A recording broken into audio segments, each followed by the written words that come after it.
be honest, since it's Taurus season and Taurus is very honest. Please.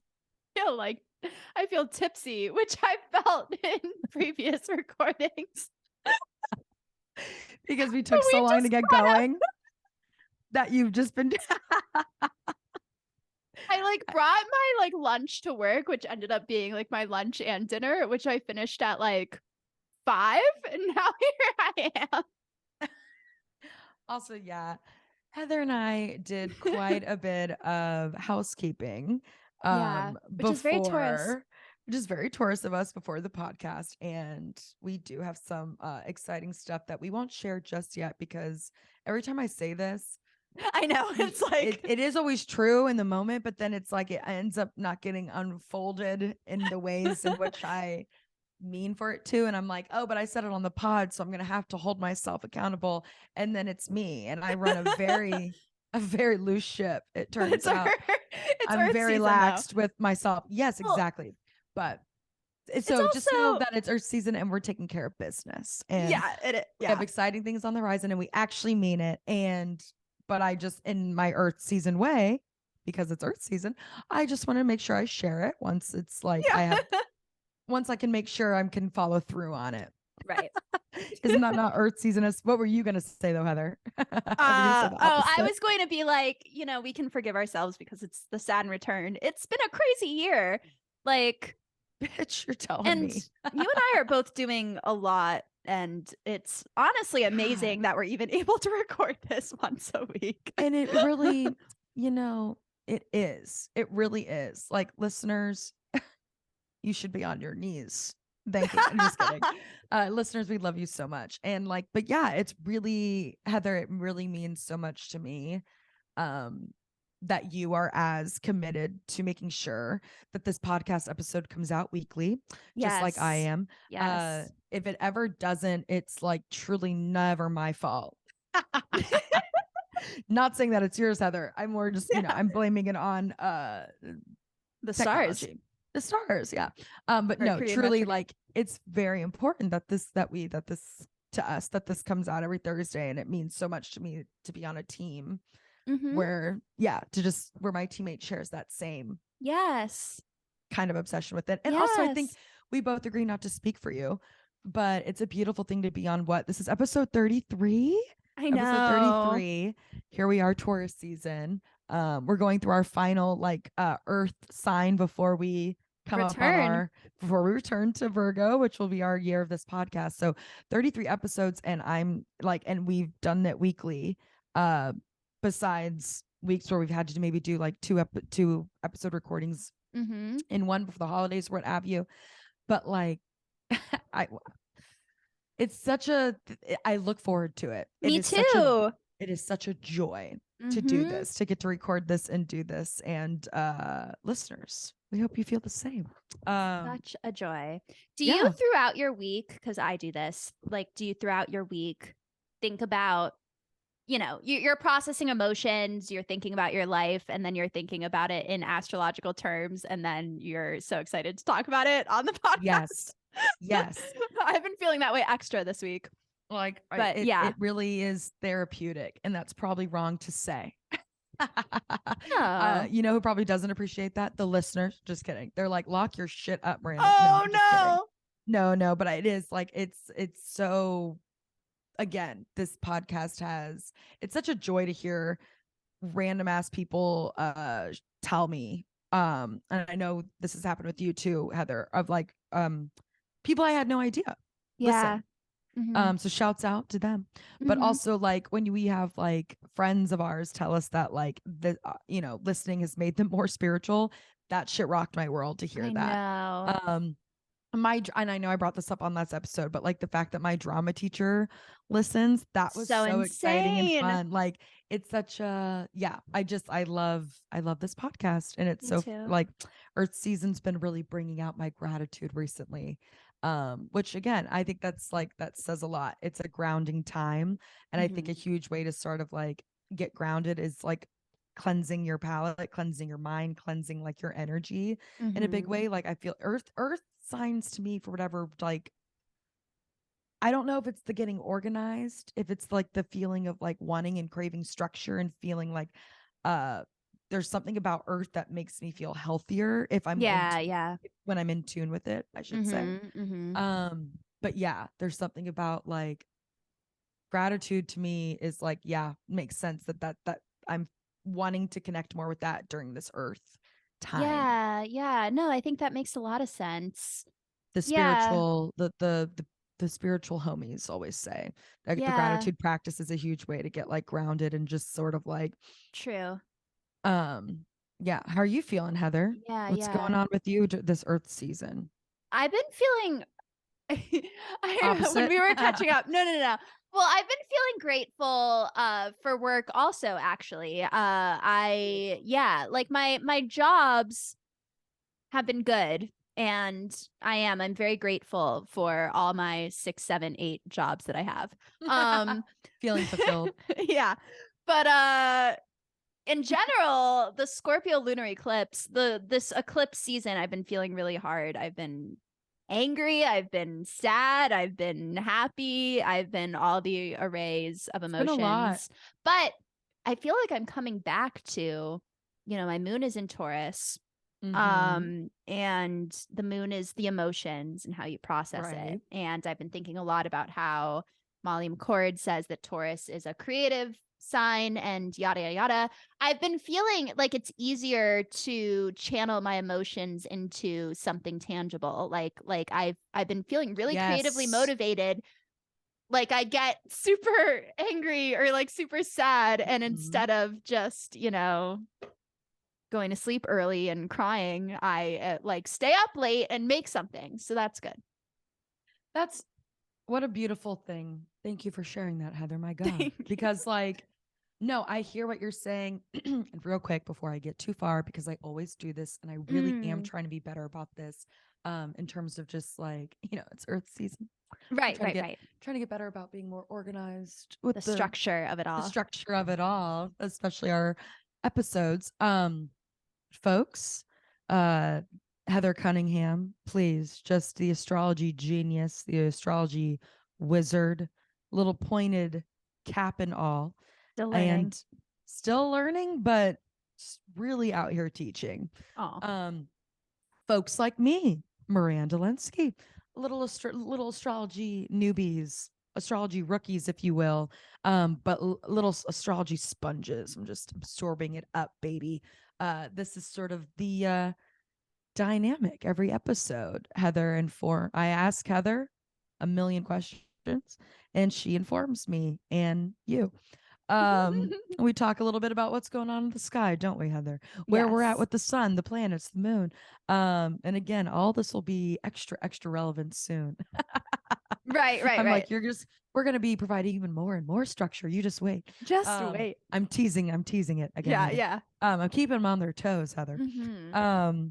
But yeah, what was I gonna say? Oh yes, and I think I can't remember if I brought this up specifically on the last episode, but it's so fun that we're both like, again, this is such a fun connection because, again, for the listeners who are maybe just joining us who haven't been with us before, Heather lives in Los Angeles, California.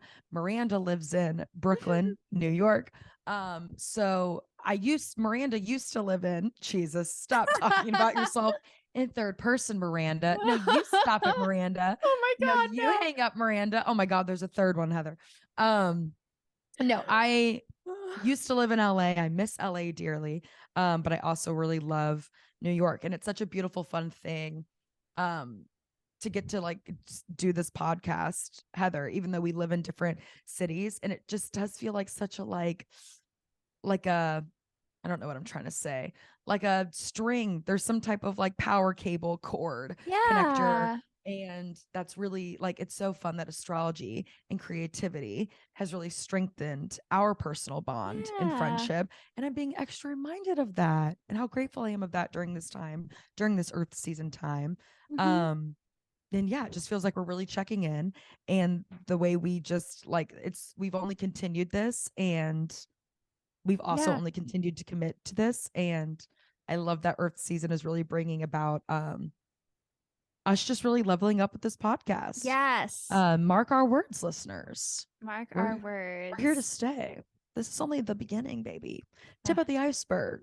And we have an invisible string by Taylor Swift. Thank you. I didn't want to say it. I was thinking it. I was waiting to say it. Power cable energy source string, invisible yet golden. No, yeah, don't get me. What a great song. Oh, okay, Heather. This is the last thing I'll say about Taylor Swift ever. That's a lie. And it's Taurus season, so I have to be honest that is a lie. You know, and it's Taurus season, so I need to be authentic to who I am and absolutely talk about Taylor at least once, come on, 4 times on the podcast. No, but what I will say is that it's devastating because with the whole Joe and Taylor breakup, when eras started out before the breakup rumors hit the media or anything, Invisible String was in her set list. It was part of like the Folklore Evermore, like when she basically, as I understand it, everything I understand off the social medias of me trying to avoid literally everything I can, and I cannot, because I cannot turn a video off when I see it. I have to like, but it's whatever. It's fun. But I really have tried so hard to go out of my way to not look at the set list. I don't want to know exactly like what songs are happening at what time. Yeah. But I just was informed. Stumbled upon it. Stumbled upon that she did Invisible String. And I was thrilled because Folklore and Evermore are sort of like these sister albums, but it is so funny because to me, they aren't because of the way but they definitely are in the way that how they like launched, how they came out. Yeah. Like Folklore won the Grammy. Yes. The style and like the way in which you get it. Folklore won the Grammy. I don't remember if Evermore was ever technically up for a Grammy or if they were at the same time. Alex Nightingale will correct us. That bitch owes me $100, by the way. We'll circle back to that. Alex. Not tech. I'll explain. But anyways, the reason I always say, like, gun to my head, if I have to pick Folklore and Evermore, because to me they're kind of this. They're just one big album if we really want to think about it, which I do often. Folklore is my favorite over Evermore because of Invisible String. I will say, I think Invisible String, top 3 songs of hers ever. Just in terms of songwriting, that song is so good. Fucking, it really makes the breakup hurt that much more, huh, Heather? It does. Because it's like so good. Fuck, she made Invisible String about this boy. Yes, my Pisces heart is like, literally that's it. It's a perfect song. It's a perfect song. It's so good. It's why Folklore beats out Evermore for me, because it really, there's really no real reason.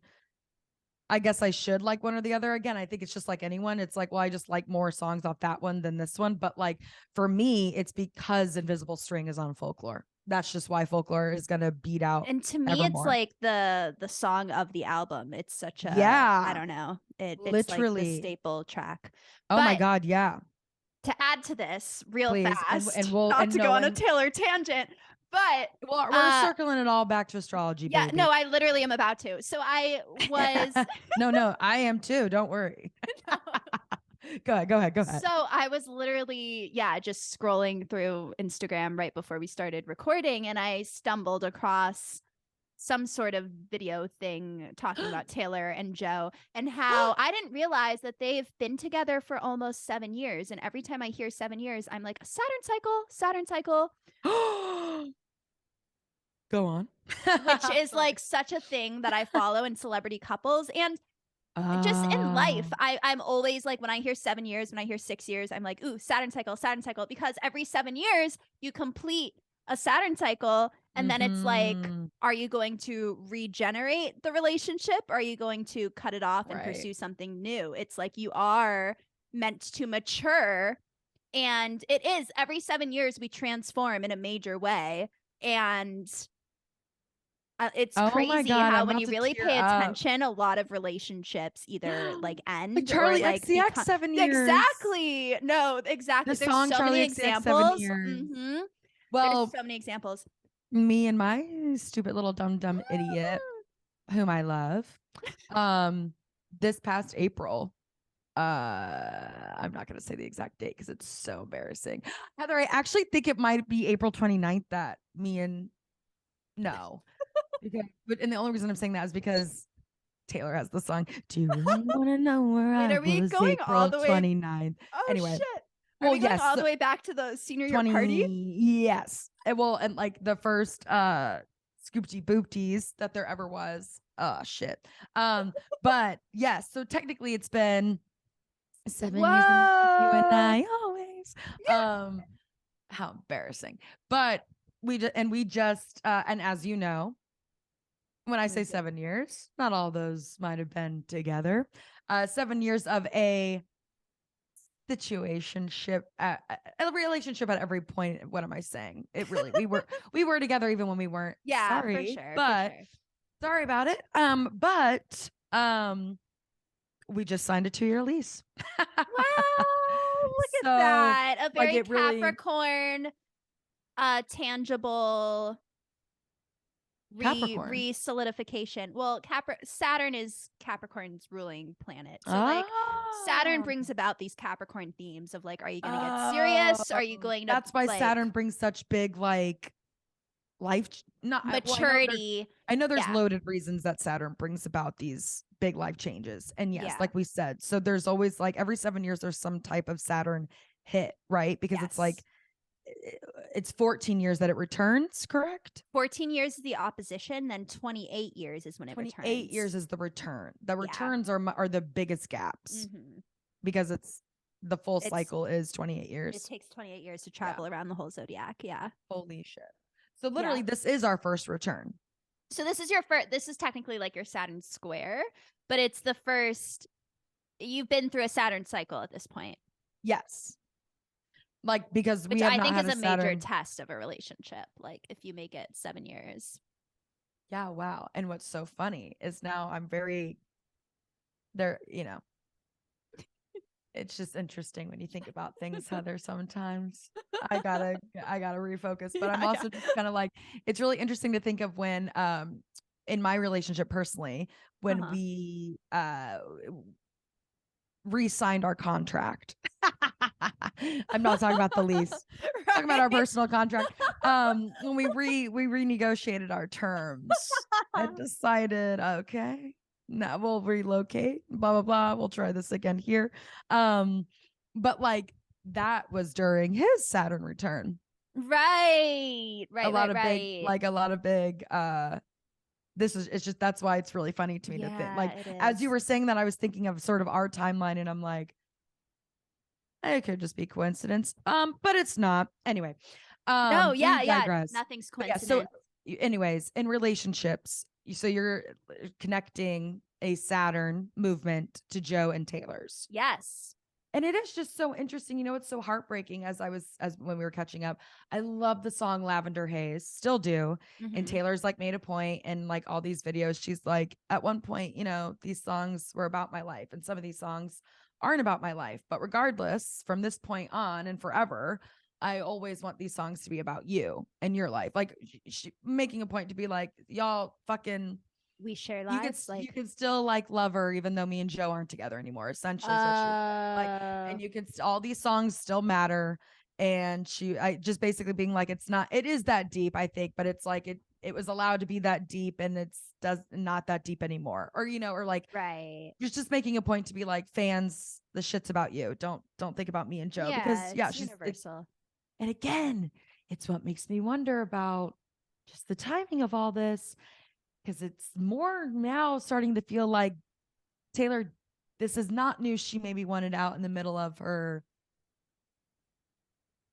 I think Joe's going through his Saturn return. We digress. But in the Lavender Haze. So, okay, thank you. So Taylor is 31, 30. Oh, she's born in 89. I was going to say, right. She's 33. Okay. And she's born December 13th. Well, we know she's a Sag, but yeah, she's born in 1989. Sorry, I'm doing the math on my phone. She's 34. Aha, that makes more sense.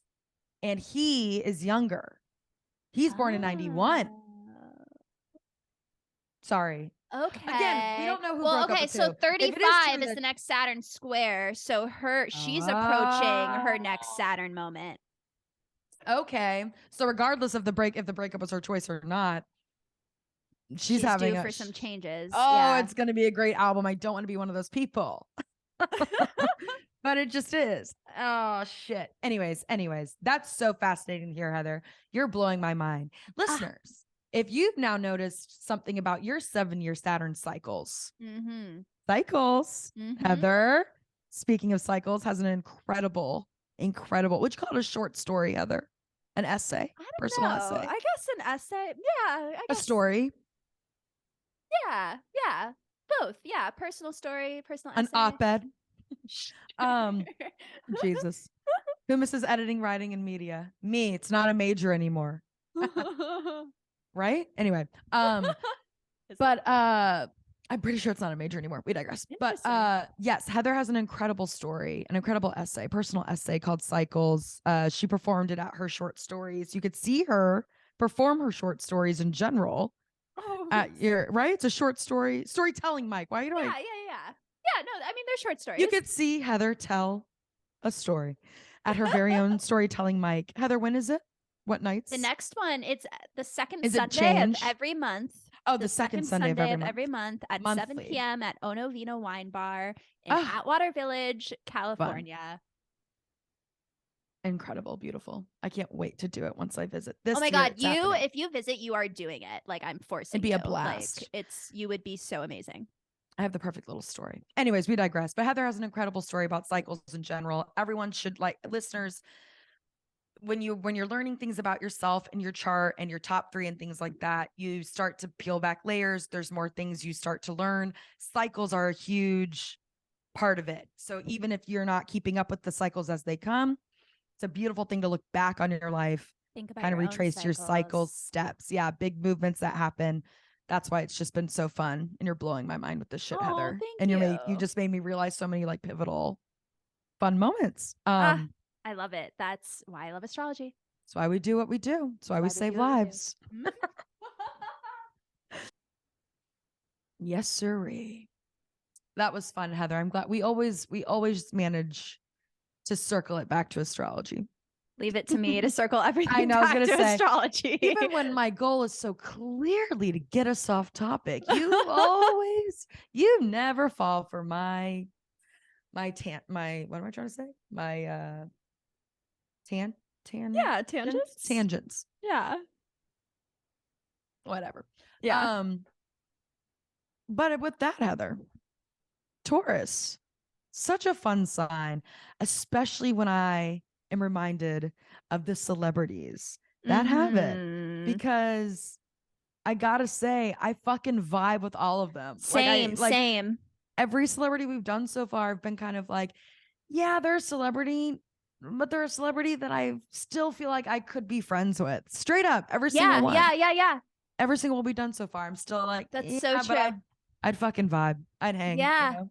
Yeah, you're so right. It's a great group. And I just realized we've also covered only Tauran women so far, I believe. So this is the first time we have a man Taurus man in our midst. Yeah. So also, but I'm like, maybe that's why I'm also like, I could be friends with them.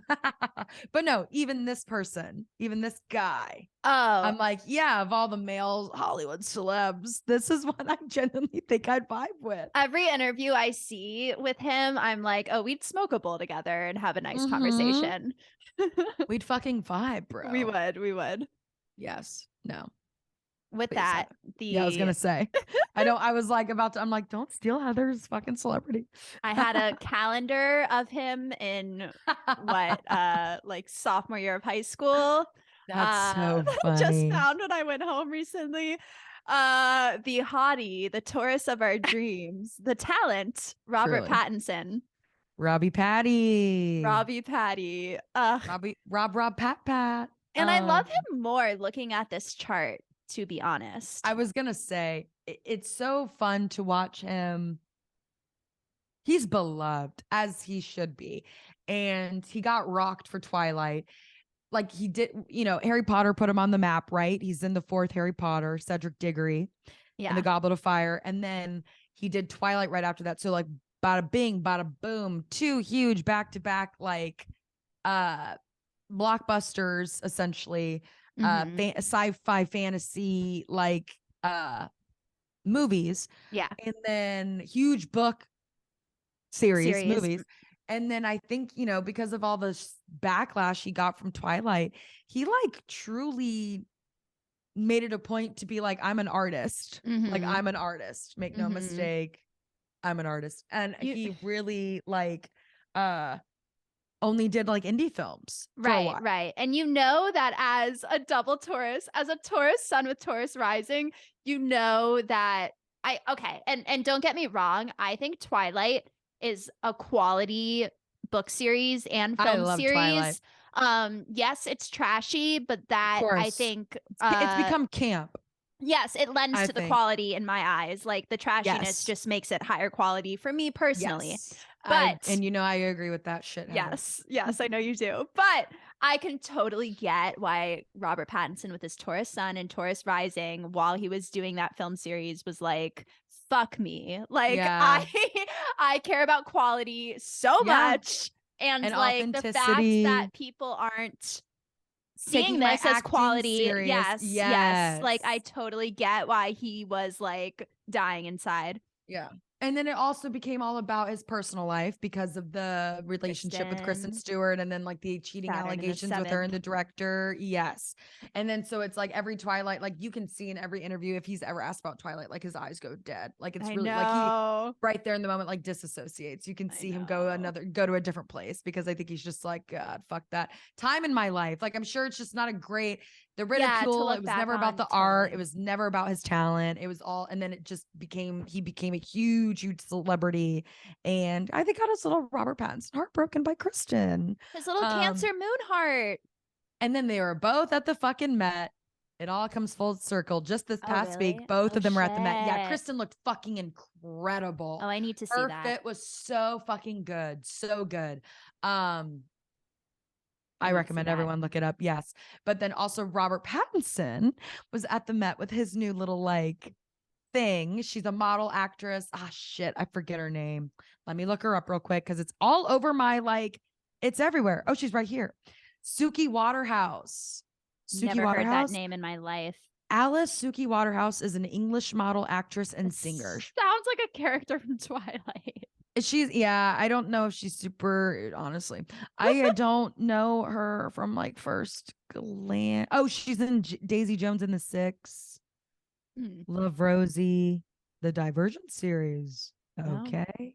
Anyways, but yeah, so he looks smitten, or like he just looks like yeah, cute. Like he really just looks like so happy to be there, especially with her. Like his happiness is like radiating off of him. He looks so good. And I was like, oh, that's so cute. Him and Kristen can like bury the hatchet and like be at the Met Gala together. It was special. Wait, a sight to see. Also, like cool timing that the Met Gala falls during Taurus season. I think that makes a lot of sense also. It's about showcasing beauty and opulence. Yeah, you're so right, and Heather. Fashion and style. Yes. Oh, but all for a good cause. Right. We love that. It's literally Taurus season as fuck. Yeah. It's so Taurus. That's so funny. You're right. Go on. But yeah, I mean, it makes sense. Robert Pattinson's hot with Venus in the second, with the Taurus sun and Taurus rising. But then the moon in Cancer is so sweet. And I do like get that. I've watched so many interviews with him and he seems like so chill and real and very normal and honest. Very down to earth. But then I feel like there's like a soft gooiness in there too. No, for real. It does. It maybe he doesn't mean to, but it comes across that way. Yeah, exactly. And you said he's Cancer moon. Cancer moon. Yeah. And the chart is very well, a lot of the personal planets are left side heavy, which is interesting with a Taurus. A Taurus and with a first house sun, like the left side of the chart is a little bit more personal and subjective, Okay. they say, whereas the right side is more you value relationships a lot because you need that mirror. So Taurus is already a very opinionated energy. Right. But having Taurus sun in the first house with Taurus rising, I think makes him even more like, these are my feelings and they're mine. And I don't need, anyone else to agree. Right. It's very, or to very, validate me. yeah, exactly. Interesting. Interesting. Yeah. And then the other big thing that strikes me with this chart is the 7th house Saturn, which points to some challenges with one-to-one relationships and that area of life really needing to be an area that you grow through and master over time.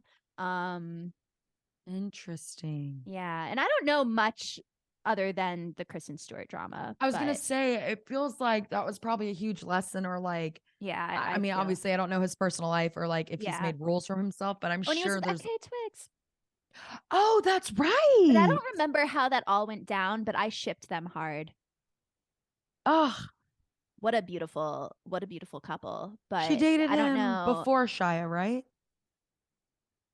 God, I don't the Shia know. LaBeouf stuff, that did not go down well. Oh my God. Well, FK right? Twigs has the Venus and Pisces like me. We just want to see the best in people. Yeah.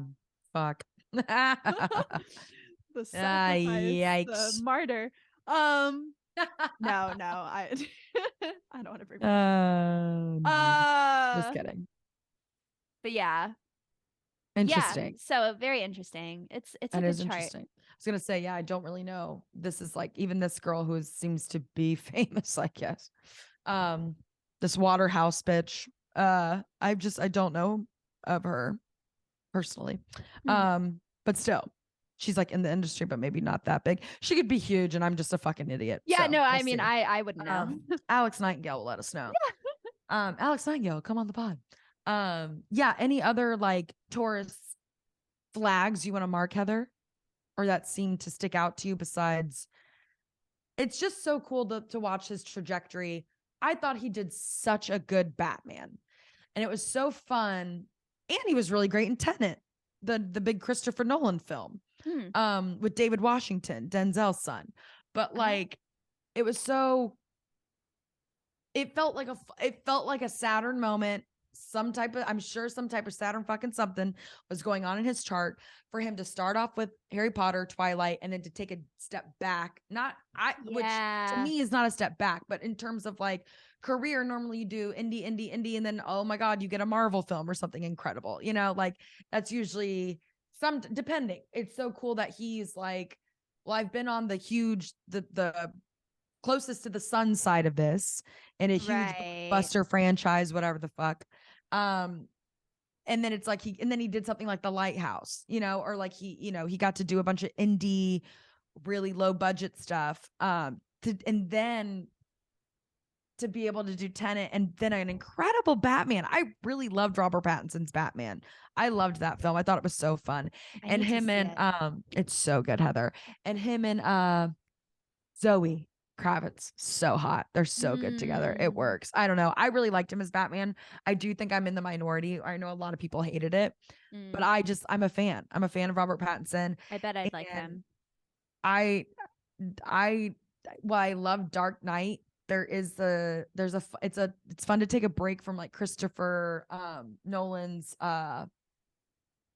Batman of like Christian Bale's sort of fraternity bro Batman, and then we go into sort of like a smart in that Cancer Moon. Yeah, like everyone's like Robert Pattinson. He's no Christian Bale. And I'm like, yeah, that's the whole fucking point. Like, it's supposed to be a whole different take, and I thought they just nailed it. I loved it. Yeah, it was so fun. And there's Nirvana music. Oh, fun! It's like dark. Right. Angsty. What you said about the trajectory of his career feels very Taurus to me. Like, really? Because Taurus, I think, can, and I think it's unfair, get a reputation for being earthy and like a flashy, like Mm-hmm. I'm all about my material items kind of way, but Yeah. really it's about like real hardcore values and Yeah. like I think it makes perfect sense for someone with a heavy Taurus emphasis to like start with the blockbuster but then be like no, but the quality is the indie shit. Yeah. No, to me, it's definitely Robert Pattinson strikes me as a Taurus, or someone who being an artist is what's fulfilling to him. The fame thing came like and again, it has to be something when that, again, I don't know how long he was working. He might have been a child star. So like, it could be that like by the time Harry Potter and Twilight came around, that was like late in the game for him at that point, who knows? But to be so famous, so young in that early in your career,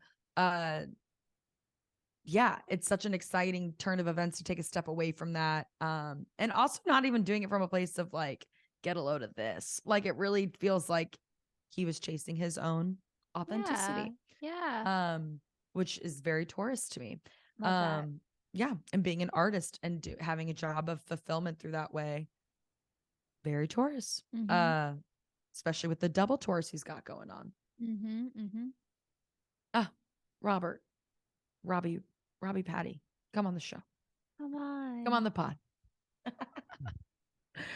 Which is so funny because in comparison, this next birth chart we have, Heather, definitely a Taurus that's like, I mean, they have one name.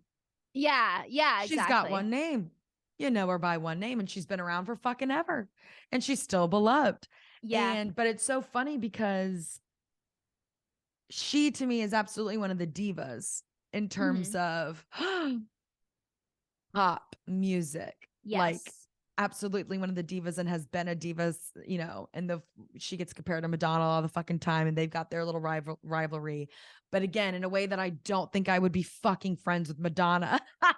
Right. I feel respectfully to Madonna. No, She's I not feel down to that. earth. She's Yeah. not. And her name is Madonna. Like, hello. Like, to me, it's so funny that Cher can be a Taurus and a diva, because when you do like Cher, she's fucking Cher. She has one name, but yet when you see her in interviews, she's like, yeah, man, you know, like she just like, she radiates this like girl next door, you've known her your whole life sort of fucking attitude. I love Cher. I it really reminds do. me of Dolly Parton, who was very earth heavy, but I was also gonna a say, total diva. Like, yep. Looking at her, you would not think earth, but understanding, how long they've been in the game. Well, and it seems like a lot of their diva-ness comes from their likability. Like, it's not so much to me that like, I mean, Dolly and Cher both did like, even, and again, you're so right. It's so funny how earth heavy they are, and then it's like they're great Halloween costumes too. Yeah, like, right.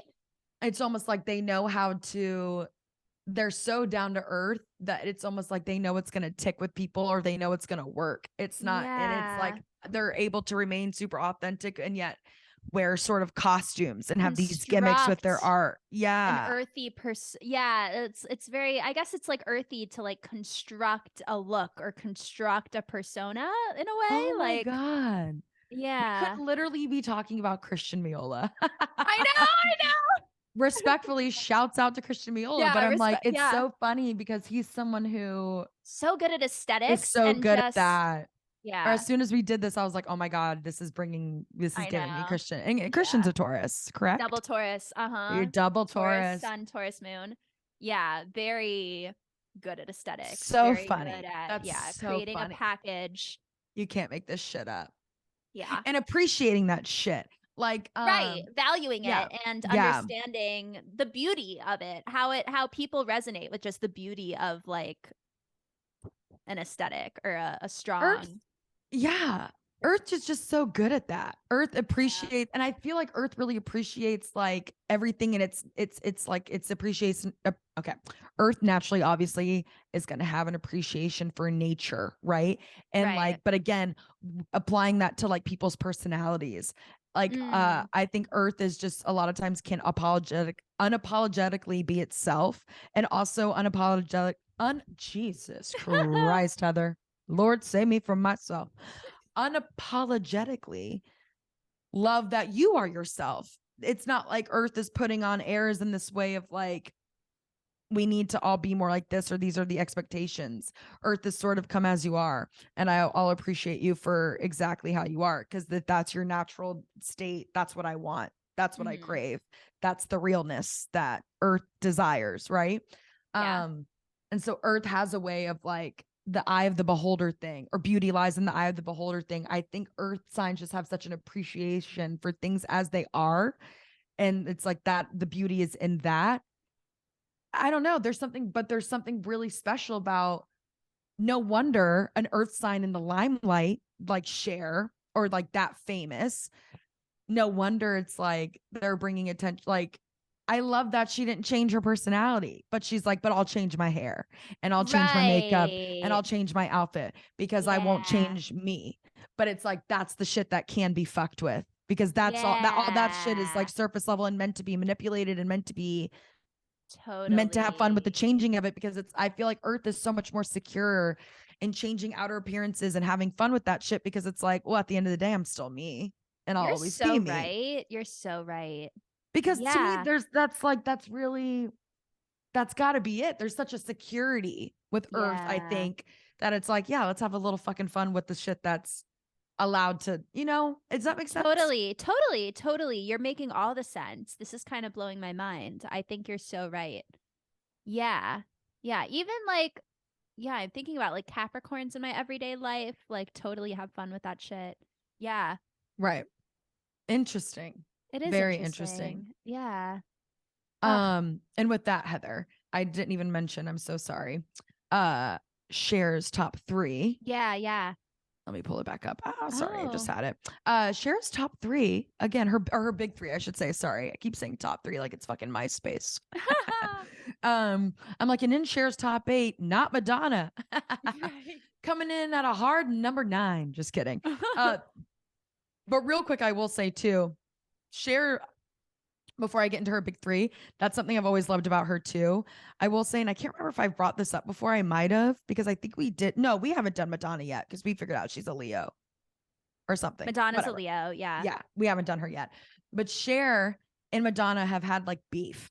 And I'm sure a lot of it is the media and society like putting it like on. Yeah. But a lot of the beef they have, Cher has just straight up been like, Madonna's just a bitch. Like, sorry. In a way that Madonna loves to do things that, like, even when she's been really shitty with like Lady Gaga before too, she's always been like, figure it out. Or she'll, she's not out front with it, but she's clearly got something to say or trying to say something. Right. Whereas Cher's Earth ass is just Yeah. like, It's just. yeah, I'll fucking say it. It's this. And she said that once in an interview, and I was like, I'm kind of on Cher. I'm on Cher's side, Right. like Right. easily, because of the Right. fact that Cher was just like, I don't know, Madonna's just a bitch. Like, it's as simple as that. She's been weird to me from the beginning, like in her just like forefront way, but also not trying to like create drama. Just being like, it's this. I'll tell a room full of Right. people. I'll tell strangers on TV. I You love know. that. Oh my But God. That's so amazing. with that, Cher's big three. She's Taurus sun, Capricorn moon, Cancer rising. So also very earth heavy, like you were saying, Heather. Mm-hmm. I know you were saying Dolly Parton. Mm-hmm. Mm-hmm. Similar, yeah. Yeah. That's like, and Yeah. they both would do the costumes. They both have the hair. They both like Yeah. wear their personas as their aesthetic, or as their like accessories, so to For speak. sure. For But then they sure. have these personalities of like these girl next doors. You know them all your life. Yeah. So Absolutely. funny to be like, Absolutely. I wonder if you almost have to do that too at that level of stardom and fame. Like, you have to maybe create a person. It's just, of course, Earth would know. It's no surprise to me that Earth just taps into that naturally. It's like, no Yeah. shit. I How can't else are believe you I gonna do haven't this? thought about that before. But No, yeah, you're yeah. I so mean, right. yeah. Absolutely. It just hit me as well. Yeah. The Cancer rising is interesting. I don't know enough about Cher's personal life. I know that her son was on RuPaul's Drag Race, Chaz Bono. Oh, yes. Yes. Um, well, yes. She was married As to a contestant? Sunny. No, no, no. As like Okay. I think a judge and like someone who helps the queens with the challenge, like gives advice and shit. Oh, okay, In amazing. Yeah, season 6. because yes, Cher is married to Sonny. Oh, I'd love to see Cher's Cher's chart when he died. He had a And like they're public, divorced. right? It was Well, dramatic. they divorced, and that was huge because they have the Sonny and Cher show. So it was very like, I am interested to see how she is in like relationships because I don't think she's been with anyone since.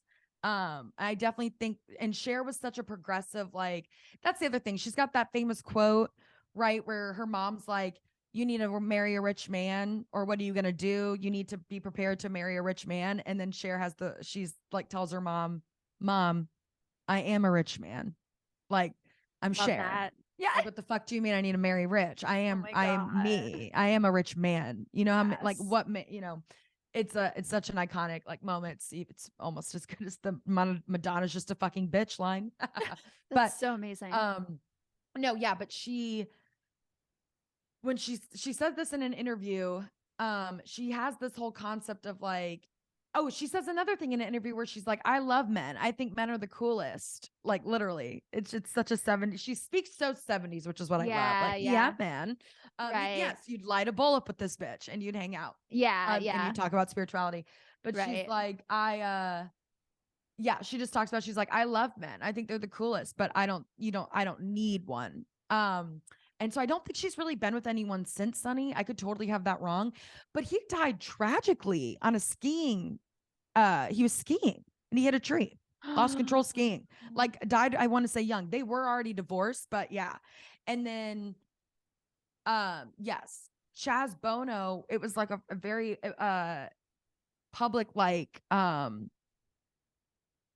like very, yes, and like I want to say, I don't know what age that like happened, but I am interested to just see a lot of this like timeline. Yeah, the transit, a lot of the public bullshit she had to just deal with, or a lot of like attention. And again, for someone who was already so progressive, like obviously Chaz transitioning, I'm like, who's what cooler mom probably than Cher, to be quite honest. Course.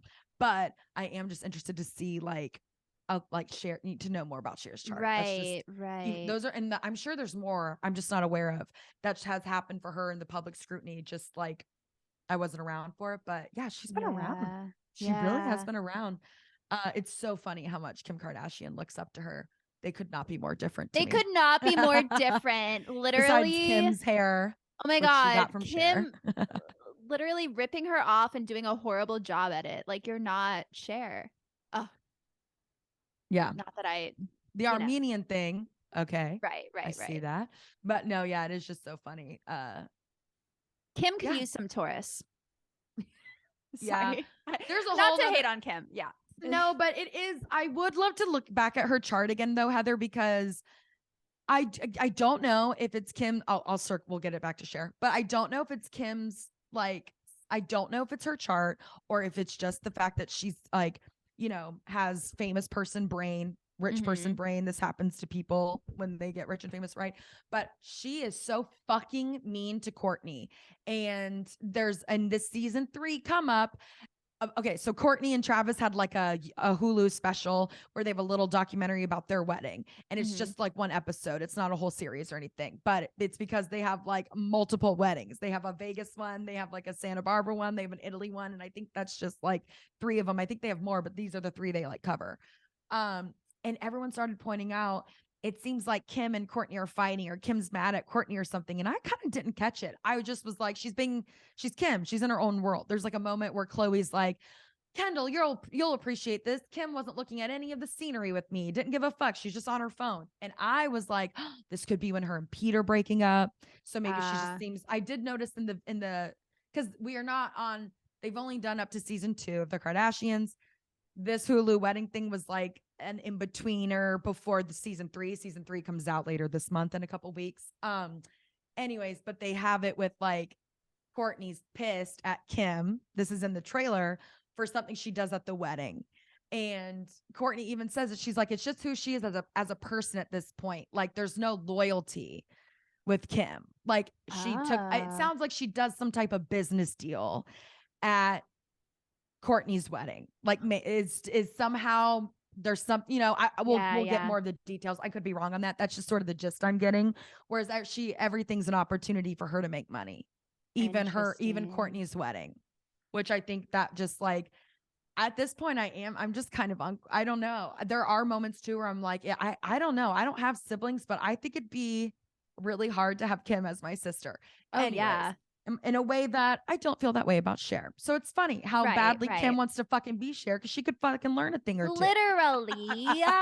Starting with authenticity and like family member. There's another quote that Cher has where she goes on James Corden's like spill your guts or fill your guts, where if they ask you like impossible questions, James Corden asks you like who like a really personal thing, just maybe about celebrities or something like that. It's really, they basically ask you questions that like you really can't answer almost. Yeah. And Cher was like, I'd rather rat out my mom than eat that. And then like she still eats it or whatever. Again, it's just so funny because it's like the line itself is not that like severe. It's not like, ooh, but in her 70s way, she's like, I'd literally rat out my mom in this way that you could tell Cher would never rat out her mom. And like, sure, what would her mom maybe probably ever be up for? But I don't know, even in just that little interview, and she's being funny, and it's such a 70s saying, like, rat out my mom. Like, but like, it was just so powerful even then in a way that Kim absolutely would rat out Chris. Oh, are you kidding me? Yeah.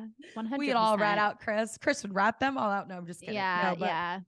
The loyalty thing makes all the fucking sense in the world, especially with Cher's double Taurus, or also, double Earth. Excuse me. Go ahead. I'll say that the Capricorn moon with the Cancer rising is like a heavy family emphasis, like very family oriented, dealing with family versus career themes. Okay. The Capricorn represents the father archetype. Cancer represents the mother archetype. So that's also a big thing, a big theme in her chart. Well, we fucking see that now, don't we? Everything we were just saying. Yeah. Oh, Cher, I love you. Come on the pod. For real. What an icon. Legend. Oh, what a beautiful, beautiful, earthy, Taurusy time it is. I'm loving it. Folks, we got to get outside. We got to touch some grass. You got to hug a tree. Okay. Stare into the sun. Listen to a good song. Mm-hmm. Take some psychedelics. No, just kidding. That would be a water sign move. Just kidding, Heather. Speaking of move. Speaking of water. Heather. Oh, I was going to say, Heather, what's moving on up in the sky? But no, you go ahead. Yeah. Oh my God. Okay. So this episode airs on May 4th, right? May the 4th be with you. May the 4th be with you. That was for Alex Nightingale and Alex Nightingale only. She's been brought up way too much on the podcast. I'm going to reel it back in. Nightingale. I know. Oh my God. She's going to love this way too much. We can't have that. Got to keep her on her toes. Sorry. Go ahead, Heather. Oh, I'm dying. On Cinco de Mayo, May 5th is the Scorpio lunar eclipse, and it's major. I mean, Scorpio in general is major heaviness, major transformation. Eclipses, same thing. But this Scorpio lunar eclipse is the last lunar eclipse in Scorpio until 2031. Holy shit. And apparently it's ending themes that began with this Scorpio Taurus eclipse season back in November 2021. And it's interesting when I think about my life and stuff that was occurring in November 2021, this does feel sort of like the culmination of a theme that I've been dealing with since then. Yeah, and these themes probably revolve around Taurus and Scorpio issues. So things like what we own, what we value, how we share energy, how we merge energy, how we feel powerful within ourselves and with others. Yeah. And, because it's a final Scorpio lunar eclipse, there's probably some things that we're going to have to let go in a big way in order to regenerate something. And if you know what house Scorpio falls in for you, you can have a better idea of the theme that this is revolving around. Holy shit. I got to write that down, Heather. Yeah, no, this is major. I've been feeling it all week. So wait, again, for me and the listeners, while I have you here. Yeah. I'm like, well, I've had you here for 4 hours. So you said, like, if you know say it again, what The house house Scorpio falls in your natal chart. So like for me, it falls in my 4th house. Well, 3rd and 4th. Okay. And then if you have planets that fall there, like I think you and I probably both have Jupiter in Scorpio. So this lunar eclipse is going to hit my Jupiter in Scorpio, which isn't that big of a deal because Jupiter, I think everyone our age pretty much has Jupiter in the same spot. However, my Jupiter is a big player in my chart because it opposes my moon and aspects other planets. So like you can look into this stuff. You can DM us if you need some help. DM us on Instagram at Hollywood Horoscopes. Yes. And follow it too, or we won't answer. Just kidding. Go ahead, Heather. Go ahead.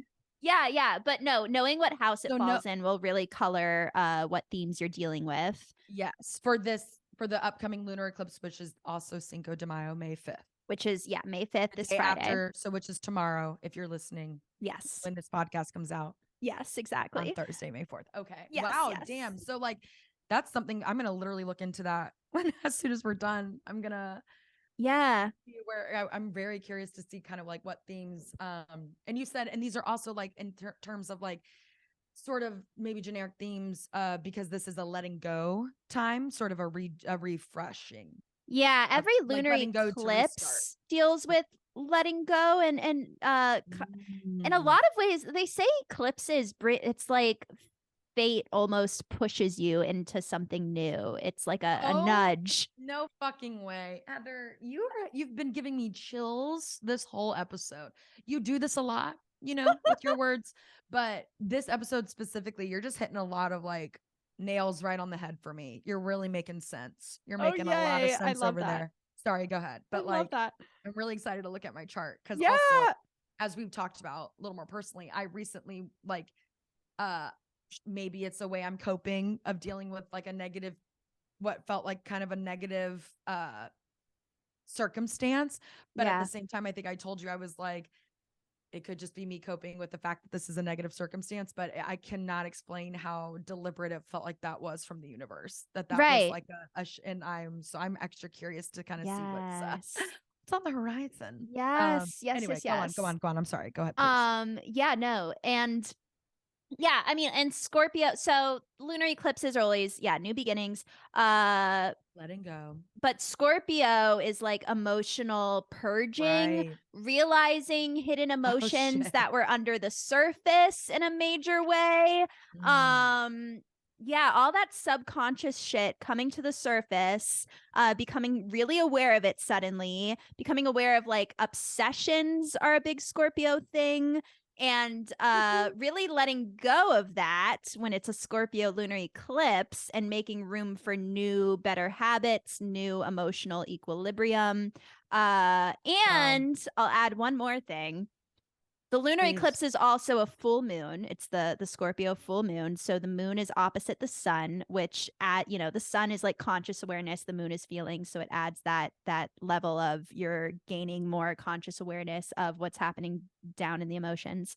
But Uranus has also been hanging out in Taurus and is going to be close to all this action. And Uranus is like chaos, sudden breakthroughs, things, big disruptions in order to release you into more freedom and it's innovation, it's newness. So they're saying that this lunar eclipse could bring some surprises, some chaos that shakes you up, but ultimately it's to put you on a truer path, allow for more freedom, and more emotional honesty and As is the Taurus way. equilibrium. Yes, That's and it's fucking Taurus, awesome. and Taurus doesn't like to be disrupted, but I think that this whole energy is really fun. It's really interesting that it's like in the middle of we're having such an emotional, watery, pivotal fucking lunar Moment. eclipse. Yes, in this such a, but again, Taurus being the very first earth sign as well, it's this lurch into sort of the new season. And to me, it's kind of like if any earth sign is going to sort of allow for a watery space, it seems like it's going to be Taurus. I don't know why. Well, again, when we talk about like, to me, Taurus, the way Taurus expresses itself in its earth ways is also emotional. Totally. Taurus is just, it's an earth sign, but it is like, I feel like you see a lot of its earth aspects when it's emotional as well. Or it's just real. Again, we talk about water signs, and it's not like not all signs feel emotions and all of their spectrums, right? It's the way the signs express it, or the way they sort of like, a water sign might wear that shit a little more on their sleeve, or be a little more just in tune with it, a little able to talk about it. It's something, and maybe they don't want to. Right. It's just who they are to their core. Yeah, exactly. Or especially when they have a Taurus rising and that fucking kills them. Oh no. Just kidding. But no, like it's just kind of everything we talked about. Like, it's so funny to me the way the signs don't always express themselves in a blatantly obvious way that you would always think. There's layers to them. Absolutely. But still their essence is always still there at the center. Totally. Go ahead. No, and I love always bringing it back to the polarities, and every full moon really brings the polarities to attention, because the sun is in Taurus, its opposite sign, Scorpio, with the moon in Scorpio.